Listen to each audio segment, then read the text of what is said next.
요셉은 참 오랜 기다림 끝에 또 오랜 고난 끝에 드디어 이 41장에서 애굽의 총리가 되어서 자신뿐만 아니라 다른 사람들도 이 기근 속에서 하나님의 축복을 받을 수 있게 그렇게 만들어 주었습니다. 정말 극적으로 어떻게 보면은 그의 인생이 바뀌게 된 것이죠. 그리고 42장에 보니까 또 하나의 극적인 장면이 등장하게 됩니다. 그토록 요셉을 괴롭혔던 또 아프게 했던 그 형들이 다시 요셉을 만나게 되는 그 장면, 정말 극적인 만남을 오늘 본문이 이제 담고 있습니다. 7년의 풍년 후에 이제 기근이 들어온 그 상황 가운데서 이 야곱은 이제 이러다는 우리가 죽겠다, 정말 먹을 게 없어서 이제는 우리 가족이 살아남을 수 없다라고 판단해서 형들을 애굽으로 보내게 되었습니다. 근데 어제 본문에 저희가 봤던 것처럼 다른 형제들은 다 보냈는데 단 한 명, 자기의 정말 사랑하는 그 아들 베냐민만큼은 보내질 않았습니다.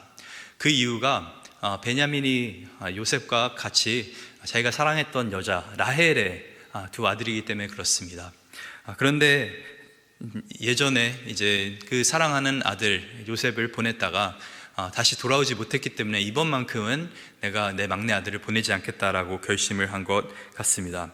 어쨌든 형들이 이제 이 애굽의 곡식을 얻으러 오늘 본문에 등장을 하고 있습니다. 그래서 5절에 보니까 다른 가나안 사람들과 동일하게 같이 애굽 땅으로 오게 되었는데, 오늘 보면 6절과 7절 우리 한 목소리 한번 읽도록 하겠습니다. 그때 요셉이 나라의 총리로서 그 땅의 모든 백성에게 곡식을 팔더니 요셉의 형제들이 와서 그 앞에서 땅에 엎드려 절하매 요셉이 보고 형들인 줄 아나 모르는 체하고 엄한 소리로 그들에게 말하여 이르되 너희가 어디서 왔느냐? 그들이 이르되 곡물을 사려고 가나안에서 왔나이다. 그때라고 이제 때가 이제 언급되고 있는데 6절에 이 때가 언제냐면은 좀 저희가 되짚어 보면은 17살에 요셉이 꿈을 꾸고 그리고 형들에게 버림을 받고 결국에는 애굽의 종으로 팔려갔습니다. 그러고 나서 이제 41장에 보게 된 것이 30살이 되었을 때 이 요셉이 애굽의 총리가 되었습니다. 그 말은 뭐냐면 13년 동안 어떻게 보면 보디발의 집에서 또 감옥에서 정말 온갖 고단을 다 당하면서 그렇게 살았던 것이었죠. 그리고 30살의 총리가 되어서 이제 7년의 풍년이 지났습니다. 그래서 요셉의 지금 나이가 약 37살 정도 되어 있는 상태입니다.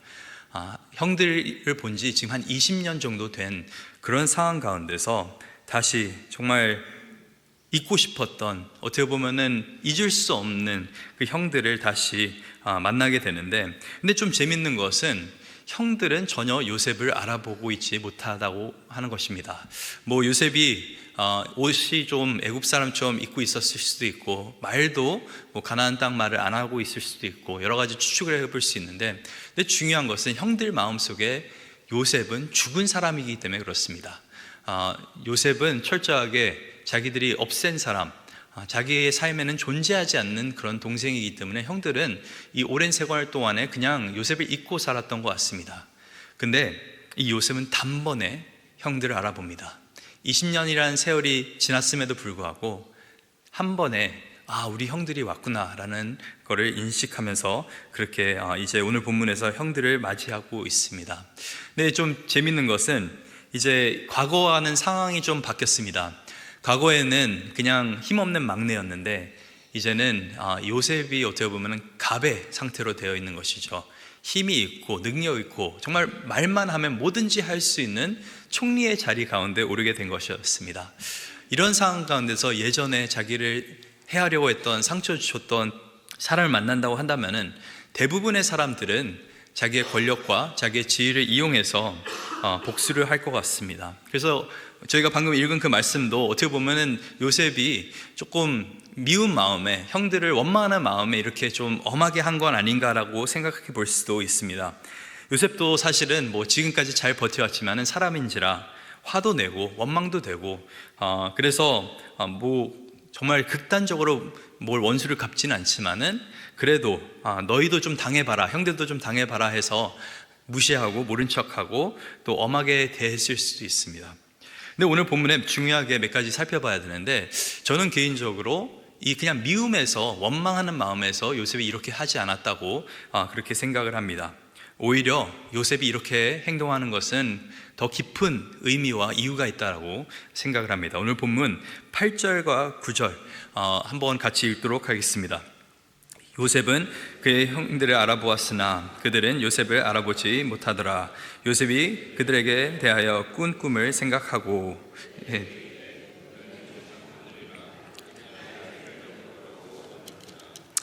아멘. 이 요셉이 형들을 알아보는데 그 다음에 바로 9절에 생각나는 것이 무엇입니까? 어렸을 때 내가 받았던 상처, 형들이 그렇게 자기를 우물에 던져놓고 위에서 밥 먹었던 그 기억들, 아니면은 자기가 애굽의 종으로 팔려갔던 기억들, 아니면 감옥에서 온갖 고난을 당했던 그 순간들을 요셉은 기억하지 않습니다. 요셉의 머릿속에 떠오른 단 한 가지 그 장면은 뭐냐면은 내가 어렸을 때 17살 때 꾸었던 그 꿈이 갑자기 생각이 난 것이었습니다. 이것은 어떻게 보면은 상처 가운데서 나오는 생각이 아니라 하나님의 은혜 속에서 떠오른 생각인 것 같습니다. 그래서 지금 요셉은 형들을 보자마자 온갖 미움과 아픔이 지금 떠오르는 것이 아니라, 모르겠습니다. 성경은 구체적으로 요셉의 마음이 아직까지는 어떤지는 모르지만은 나중에 성경 말씀을 보다 보면은 이미 요셉의 마음은 형들에 대해서 많이 열려 있고 이렇게 원망하고 그들을 원망하고 미워하는 것이 아니라 용서했다라는 것도 분명히 나중에는 저희가 알 수가 있습니다. 근데 오늘 본문에서도 보게 되는 것은 요셉이 걱정하고 있는 것은 자기와 형들의 관계가 아닌 하나님의 꿈을 지금 생각하고 있다는 것이 참 놀라운 것 같습니다. 이 요셉이 생각했던 꿈이 무슨 꿈이었습니까? 이 창세기 37장에 보면은 요셉이 17살 때 자기 곡식단이 있고 또 형들이 만든 곡식단이 있는데 그 형들의 곡식단이 자기 곡식단에게 절하는 그런 꿈을 꿨습니다. 그 말을 듣고 형들이 가뜩이나 요셉 미운데 완전히 이제는 요셉에게 등을 돌리게 되죠. 근데 거기서 끝나는 것이 아니라 요셉은 또 다른 하나의 꿈을 꾸게 됩니다. 그 꿈은 11개의 별이 또 해와 달이 자기에게 절하는 그런 꿈까지 꾸게 됩니다. 근데 지금 이 장면을 보니까 형들이 자기 앞에서 절하고 엎드려 있는 그 장면을 보니까 그 꿈이 생각이 나는 것입니다. 그 꿈이 생각이 나면서 어떤 생각을 했겠습니까? 내가 지난 20년간 보내왔던 세월이 그냥 우연히 일어난 일들이 아니라 정말 하나님께서 여기까지 나를 인도해 주셨구나라고 하는 생각이 아마 들었을 겁니다. 내가 열심히 노력해서 내가 참 힘든데 잘 참아서 여기까지 온 게 아니라 나의 고난 뒤에는, 나의 역경 뒤에는, 나의 어려움 뒤에는 늘 하나님께서 나와 함께 해주셨구나라는 것을 알게 된 것입니다. 사람은 여러 가지 계획을 할지라도 결국에는 그 계획이 이루어지는 것은 하나님의 계획이 결국엔 이루어지게 되어 있습니다. 이 요셉의 이야기를 보면은 사람들은 자기 마음대로 행동을 합니다. 형들은 요셉이 싫어서 요셉을 없애려고 우물에 버렸고 또 종으로 팔아버렸고 죽이려고 했고, 근데 정작 요셉은 죽지 않았습니다. 보디발의 아내는 어떻습니까? 그렇게 요셉을 감옥에서 썩게 만들려고 했었는데 근데 요셉은 감옥에서 나왔습니다. 어떻게 보면은 이 술 관원장 우연히 그냥 요셉이 한 부탁을 잊었는지 아니면 그냥 그 부탁이 어려워서 잊었는지는 모르겠지만은 그냥 잊고 살았습니다. 그럼에도 불구하고 하나님께서는 술 관원장의 마음과 생각을 나중에 바로의 꿈을 통해서 바꿔주셔서 요셉이 결국엔 나오게 되었습니다. 또 오늘 본문에 이전에 나왔던 그 야곱의 이야기는 어떻습니까? 야곱은 자기 생각대로 결국엔 베냐민을 데리고 있었는데 근데 결국에는 이 또한 하나님의 계획 속에서 이루어지고 있는 것들을 볼 수가 있습니다. 요셉의 이야기 속에서 어느 하나, 정말 누구 하나 하나님의 뜻을 구하는 사람이 없는데 요셉 말고는, 근데 희한하게도 하나님의 뜻이, 하나님의 계획이 이루어진다라고 하는 것입니다. 그래서 여기서 저희는 굉장히 중요한 사실을 깨닫게 됩니다. 하나님의 꿈은 하나님께서 이루십니다. 하나님의 계획은 하나님께서 이루십니다. 이미 17살 때 요셉은 그 꿈의 의미가 뭔지는 알고 있었습니다. 형들이 나에게 절하고 있는구나. 형들도 그 꿈의 의미를 알고 있었습니다. 너는 아버지 어머니가 너한테 절한다고 그렇게 생각을 하는 거냐고 그 꿈의 의미를 정확하게 알고 있었는데, 근데 요셉은 20년간 이 꿈 언제 이루어지지? 이 꿈 어떻게 이루어지지? 그걸 고민하면서 살지 않았습니다. 하나님의 꿈은 결국에는 하나님이 이루실 거기에 요셉이 걱정했던 것은 하나님의 꿈이 아니라 매일 삶 가운데서 하나님과 동행하는 것이었습니다. 저희는 어떻게 보면 하나님께서 나에게 말씀만 하시면은, 하나님의 꿈, 계획만 보여주시면은 하나님, 제가 거기에 올인하겠습니다.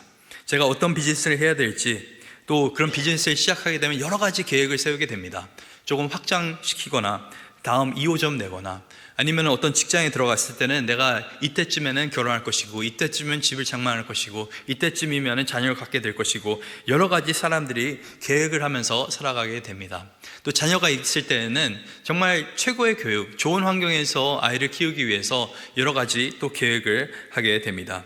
근데 저희가 보게 되는 것은 그 모든 계획 중에서 뒤돌아보면은 우리의 생각대로, 우리의 계획대로 된 것은 그렇게 많지 않습니다. 그런데 돌아보면은 하나님의 계획대로 된 것은, 하나님께서 꿈을 꾸게 하신 것들은 다 이루어지게 된다라고 하는 것입니다. 그래서 잠언 16장 9절에 보니까 사람이 마음으로 자기의 길을 계획할지라도 그 걸음을 인도하시는 분은 여호와이시니라. 이 말은 뭐냐면은, 그 걸음을 인도하시는 분, 우리가 걱정해야 되는 것은 물론 하나님의 꿈을 바라보지만은 매일 삶 가운데서 정말 예수님과 동행하고 있느냐, 내가 오늘의 현실에서 충실하고 있느냐, 거기에 대해서 우리가 고민해야 되는 줄 믿습니다. 제가 이 스위스에서 이제 선교 훈련을 한 3개월 정도 받았습니다. 예수전도단 DTS라는 걸 했었는데, 거기서 약간 좀 희한한 일이 하나 있었습니다. 그 일이 뭐였었냐면은 이제 하나님의 음성을 듣는 훈련을 한다고 해서, 하나님의 인도하심을 받는 훈련을 한다고 해서, 또 누구를 위해서 중보기도하는 훈련을 한다고 해서 어떤 분이, 어떤 젊은 이제 청년이 저를 위해 기도를 해줬습니다. 근데 기도를 해주는데 어떤 이야기를 했냐면은, 어떤 마음이 형제님을 놓고 드는데, 나중에 이 비즈니스 하시는 분들에게 전도하는 그런 삶이 될 것 같습니다 라고 그렇게 말씀하시더라고요. 저는 그 말이 전혀 이해가 되지 않았습니다. 그 당시에 저는 의대 준비를 하고 있었고, 여러 가지 과학적으로 가려고 생각하고 있었기 때문에 뭐 비즈니스 이런 건 전혀 생각하지 않았습니다. 근데 이런 말을 들으니까 제가 너무 황당했던 것이었습니다. 하나님, 저는 지금 비즈니스 공부하고 있지도 않고, 저는 텍사스에서 그냥 그렇게 지내고 있는데 제가 어떻게 뭐 이런 일들을 하겠습니까? 근데 그때 제 멘토 같은 분이 해준 이야기가 있습니다. 뭐라고 그랬냐면은, 그 꿈이 맞는지 아닌지, 그 말이 맞는지 아닌지는 그거는 나중에 가보면 안다. 그래서 지금은 그 말을 그냥 서랍장 속에 넣어두라고 하더라고요. 넣어두고 너는 매일 삶 가운데 하나님과 동행하고 말씀대로 살아가다 보면은 그게 하나님의 뜻이면은 그 꿈이 이루어질 것이고, 그게 진짜 그 사람이 잘못 기도한 것이면은 그 꿈은 이루어지지 않을 거야. 근데 그 말을 듣고 보니까 그게 맞는 것 같습니다. 왜냐하면 많은 사람들이 하나님께 꿈을 받고 나서 그 꿈을 자기의 힘으로 이루려고 합니다. 그 꿈을 자기의 생각으로 이루려고 합니다. 그 하나님의 계획을 자기의 능력으로만 하려고 하는데, 근데 문제는 하나님의 꿈과 하나님의 계획은 우리의 힘으로 절대로 이루어지지 않습니다. 우리의 생각으로 이해할 수도 없습니다. 요셉의 인생을 보면 누가 이런 방법으로 하나님께서 이 꿈을 이루어 주실 거라고 생각할 수 있었겠습니까? 그래서 우리가 해야 되는 것은 그 꿈을 꿀 때 하나님께서 계획 속에서 우리 가운데 여러 가지 것들을 말씀하실 때는, 물론 그 목표도 중요하지만 내가 현재 삶 가운데서 최선을 다할 때 하나님께서 나를 인도해 주시는 것입니다. 오늘 한 걸음 한 걸음 예수님을 닮아가고 또 따라가다 보면은 언젠가는 하나님의 꿈이 이루어지게 되어 있습니다. 근데 더 중요한 것은 우리에게 하나님의 꿈이 뭔지 이미 우리는 그것을 연구해 볼 필요 없이 이미 성경이 우리에게 말씀해 주고 계십니다. 하나님의 꿈이 뭡니까? 다른 게 아니라 우리가 예수님을 삶 속에서 더욱더 닮는 것, 하나님의 거룩한 백성으로 살아가는 것, 하나님의 영광을 위해 살아가는 것. 성경 처음부터 끝까지 하나님은 분명히 하나님의 꿈을 우리 가운데 나타내 주셨습니다. 이 요셉을 향한 하나님의 꿈이 뭐였습니까? 다른 게 아니라 요셉을 향한 하나님의 꿈은 아브라함을 향한 하나님의 꿈이었고, 이삭을 향한 하나님의 꿈이었고, 야곱을 향한 하나님의 꿈이었습니다. 내가 너를 축복할 테니까 너는 축복의 통로가 되라. 내가 너에게 큰 복을 줄 테니까 너는 다른 사람들에게 복을 흘려보내는, 그래서 열방이 너를 통해서 복을 받게 하라 라고 하는 것이 창세기 12장 하나님의 택한 백성에게 주신 약속 아닙니까? 근데 그 하나님의 꿈은 오늘날 교회 가운데 믿는 자들 가운데 여전히 그 꿈은 이루어지고 있습니다. 하나님의 꿈은 다른 게 아니라 우리가 하나님의 놀라운 은혜와 축복 속에서 다른 사람들에게 복이 되는 것, 그것이 하나님의 축복인 줄 믿습니다. 그래서 어떻게 보면 이제 이 여러 가지 것들 생각들이 막 나는데, 그럼 요셉은 도대체 왜 정체를 숨기고 자기의 신분을 밝히지 않고 형들에게 이렇게 좀 어떻게 보면은 좀 차갑게 대하고 있는 것인가? 두 가지 이유를 저희가 살펴볼 수 있는데, 첫 번째 이유는 지금 하나님의 꿈이 이루어졌지만은 완전히 이루어진 것은 아닙니다. 첫 번째 요셉이 꿨던 꿈, 이 형들이 자기에게 절하는 꿈은 이루어졌죠. 근데 아직 그 두 번째 꿈이 이루어지지 않았습니다. 그 두 번째 꿈에서는 별이 10개가 아니라 11개였습니다. 그 말은 뭐냐면은 지금 형제 중 한 명이 없다라고 하는 것이죠. 누가 없습니까? 베냐민이 없습니다. 그리고 이 해와 달, 아버지와 어머니가 없습니다. 그래서 요셉이 마음 같아서는 형들, 야 봐라, 하나님이 결국엔 꿈을 이루셨다라고 말할 수도 있지만 이 상황 가운데서, 근데 아직까지는 하나님의 꿈이 완전히 이루어지지 않았기 때문에 기다리고 있는 것입니다. 자기는 정말 과거에 왜 나한테 그랬어? 어떻게 지금까지 살았어? 여러 가지 묻고 싶은 게 많지만은 여전히 요셉의 마음 가운데서는 자기가 하고 싶은 것보다 하나님의 말씀대로, 하나님께서 이끄시는 대로 살아가고 있는 그 모습들이 보여지게 되는 것입니다. 그래서 아직까지는 하나님의 꿈이 덜 이루어졌다는 것을 기억하면서 이제 상황을 파악하면서 이제 내일 이야기부터 전개가 되는 것입니다. 그래서 이제는 아직 형들이 자기를 알아보지 못하고 있으니까 요셉도 지금 형들의 상황을 파악하면서 그렇게 지금 대처를 하고 있는 것 같습니다. 근데 두 번째로 요셉이 도대체 왜 이렇게 바로 그냥 형들에게 죄를 묻고 또 따질 건 따지고 하면 되는데 왜 이렇게 기다리게 될 것인가? 내일 본문부터 보게 되는 것은 형들이 그냥 가만히 있는 것이 아니라 온갖 고생을 다 하게 됩니다.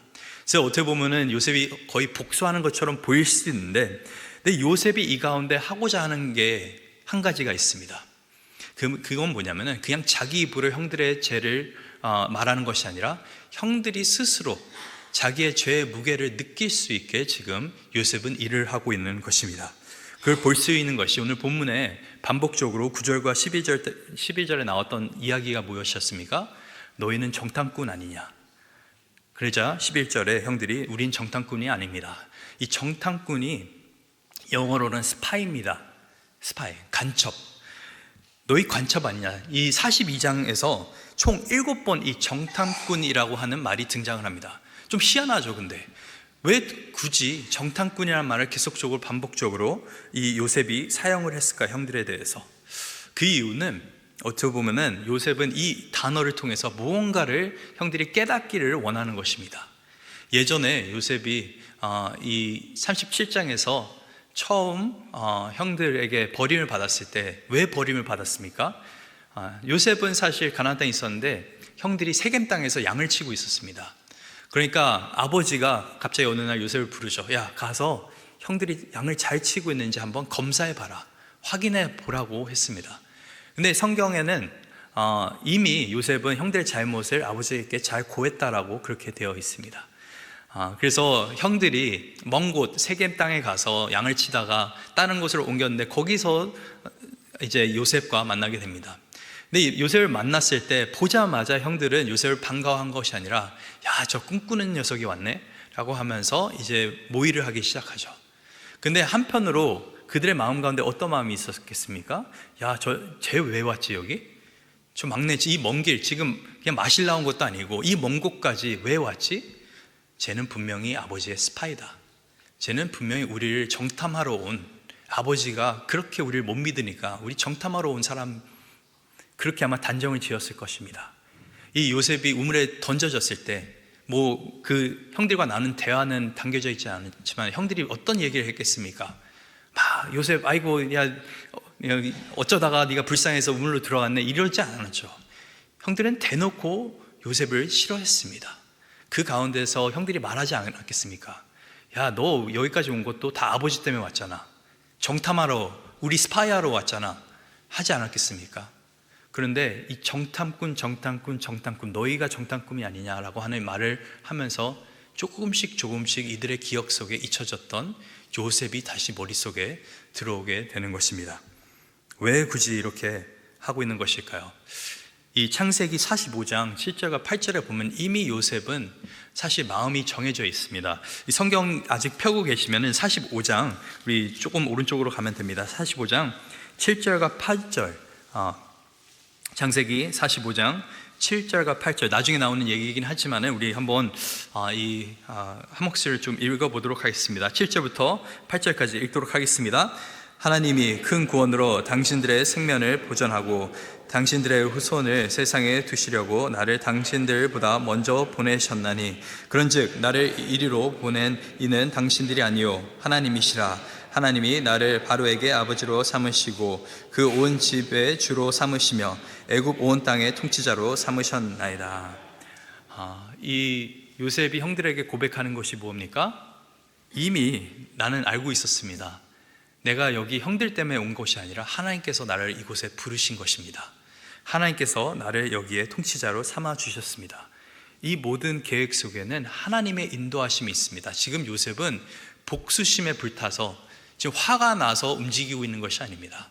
지금 이미 하나님께서 꿈을 꾸게 하셨고 그 꿈을 이뤄가고 계신 그 과정 속에서 도대체 하나님께서 그럼 내 삶 가운데 하고 있는 일이 무엇인가? 또 형들의 삶 가운데 하고 있는 일은 무엇인가? 나는 이렇게 애굽의 총리로 있지만은 이 형들도 내가 회복시켜야겠구나. 이 형들에게도 지금 어떻게 살아왔는지 잘 모르겠지만은 그냥 나를 잊고 살았을 수도 있지만은, 근데 이 야곱의 모습을 보면은 야곱은 아직까지도 요셉을 잊고 있지 못한다는 걸 볼 수가 있습니다. 그러니까 베냐민조차도 보내지 않는, 아직까지 땅에 묻지 못한 아들 가슴에 묻어두면서 살아가고 있는 그 아버지를 형들이 매일 보면서 어떤 생각이 들었겠습니까? 아마 뭐 조금이나마 미안한 마음, 또 후회하는 마음 들지 않았겠습니까? 근데 이 가운데서 요셉이 하고 있는 건 뭐냐면은 형들을 회복시키고 있고, 또 요셉을 통해서 지금 야곱의 모든 식구들이 곧 구원을 얻게 될 것입니다. 오늘 본문을 통해서 우리가 뭘 보게 됩니까? 그냥 우리의 인생 역전 끝에 우리가 원수에게도 이렇게 베풀 수 있는 기회가 올 것이다 정도에서 끝나면 안 됩니다. 왜냐하면 이 요셉의 이야기는 사실 그냥 우리 모두의 이야기가 아니라 예수님의 이야기를 지금 그림자로 예표하고 있는 것입니다. 예수님은 어떤 인생을 사셨습니까? 철저하게 예수님의 인생 가운데서 특히 십자가 가는 그 길에 보면은 이 유대 지도자들도 그렇고 본디오 빌라도도 그렇고 로마 병사들도 그렇고 가룟 유다도 그렇고 누구 하나 예수님의 뜻을 따라 움직였던 사람이 없습니다. 다 자기의 계획과 생각대로 자기의 꿈을 쫓아서 움직였습니다. 근데 결국에 이루어졌던 건 뭐였습니까? 가룟 유다는 예수님을 팔았다 생각했고, 유대 종교자들은 예수님을 없앴다고 생각했고, 또 이 본디오 빌라도는 자기의 자리를 지켰다고, 예수님을 십자가에 못 박음으로써 자기의 자리를 지켰다 생각했고, 로마 병사들은 뭐 아무 생각이 없죠. 근데 그 가운데서 이루어졌던 것은 하나님의 꿈, 하나님의 계획이었습니다. 열방을 통해서, 예수님을 통해서 열방이 축복을 받는 그 놀라운 하나님의 꿈이 이루어졌던 것이었습니다. 근데 더 놀라운 것은 예수님께서 십자가 가운데서 그렇게 부활하시고 나서 3일 후에 부활하시고 나서 자기를 그토록 죽이려고 했던, 아니 죽였던 사람들에게 구원의 은혜를 베푸십니다. 이 요셉의 이야기가 그런 이야기 아닙니까? 자기를 해하려고 했던 사람을 동일하게 해하려고 하는 것이 아니라 오히려 그들을 구원하려고 하는 요셉의 삶 가운데서 우리는 예수님의 삶을 보게 됩니다. 우리는 요셉이 이기 전에 이런 형들과 같이 어떻게 보면 우리가 한 잘못을 잊고 살면서 또 남들을 해하면서 지극히 우리의 유익을 위해서, 이득을 위해서 움직이는 이기적인 사람들입니다. 그런데 우리가 하나님의 은혜를 받을 수 있는 유일한 이유, 예수님 때문에 그렇습니다. 예수님의 형들이 요셉을 알아보지 못했을 때 요셉이 형들을 알아봤습니다. 그와 동일하게 우리가 예수님을 먼저 알아보지 못했을 때 예수님은 여전히 우리를 너무나 잘 알고 계셨습니다. 그리고 조금씩 우리가 스스로 죄를 깨달을 수 있도록, 우리가 한 일들이 얼마나 잘못된 일들인지 알 수 있도록 예수님께서는 우리 삶 가운데서 정말 역사하고 계십니다. 그래서 그냥 대놓고 야, 너 이거 잘못했어라고 하지 않고 끝까지 인내하시면서 이렇게 스스로 깨닫게 하신 그 이유는 우리 삶 가운데 회복을 주시기 위해서 그런 것입니다.